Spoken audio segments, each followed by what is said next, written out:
Па ова кафана е основана меѓу првите кафани во Скопје, далечната 1985 година. Потполно изградена во исти стил и ден денеска си го држува тој истиот стил и во тоа е преноста на ова кафана што е задржаниот стариот дух на чаршијата во внатрешниот и надворешниот дел. Самото име Кајсардарот потекнува од поемата на Григор Прличев, а самиот поим Сардарот представува борец, воин кој бил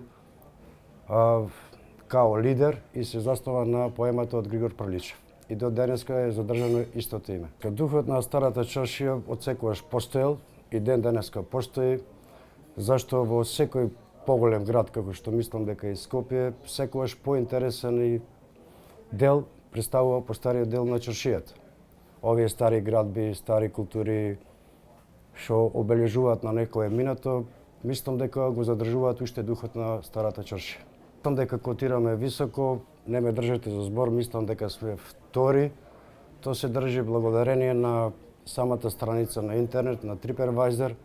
Тоа се должи на благодарение на самите гости, зашто при самата устига добиваат картичка со нашето лого и дозволуваме да поднесат свој коментар, дали се задоволни или не. 90%, 95% се позитивни рекламите и самите странци гледаат на TripAdvisor на Google и доаѓаат во самата кафана, зашто нивните коментари се претежно во позитивна смисла. Странците ги има во голем приличен број.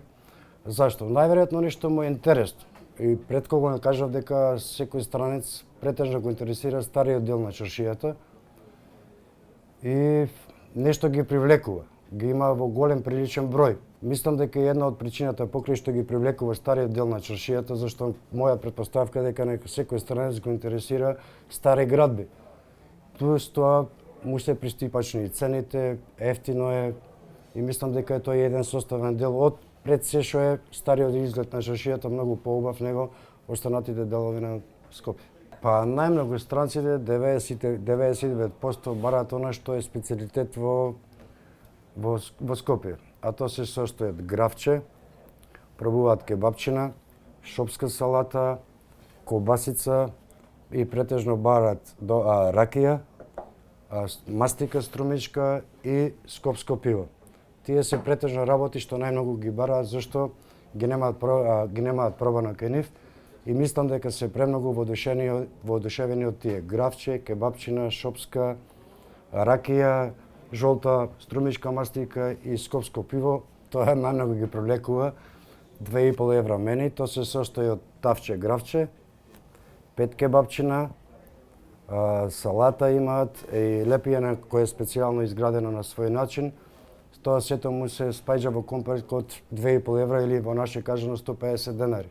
И кога странчите ќе ја слушнат таа цена, нив едноставно му е смешно, а се презадоволни од таа понуда и за тие пари. Дори едноставно нив не му се верува дека е толку ефтино. Дека самата кафана има стар амбиент, од самото отворење до 85-та до сега задржан истиот имидж и кога странец ќе влезе во натрешниот дел на кафаната е одушевен од овие стари дрвени работи. Можда и цените да му се ефтини и самите коментари на TripAdvisor, валјда тие три работи ги привлекуваат. Тоа не е ништо случајно. Сите три елементи кои ќе се спојат воедно, мислам дека е резултат дека е ова кафана доста посетена. Сите работи се поврзани, се зависи од човекот кој работи на скара, самата устуга, колку се љубезноста на келнерот, како е припремено на самата скара, секој осмех, секој пристапување до самите гости многу привлекуваат за секој секупниот впечаток да биде задоволен. И ми беше драго што направивме вакво интервју. Ви благодарам и вас.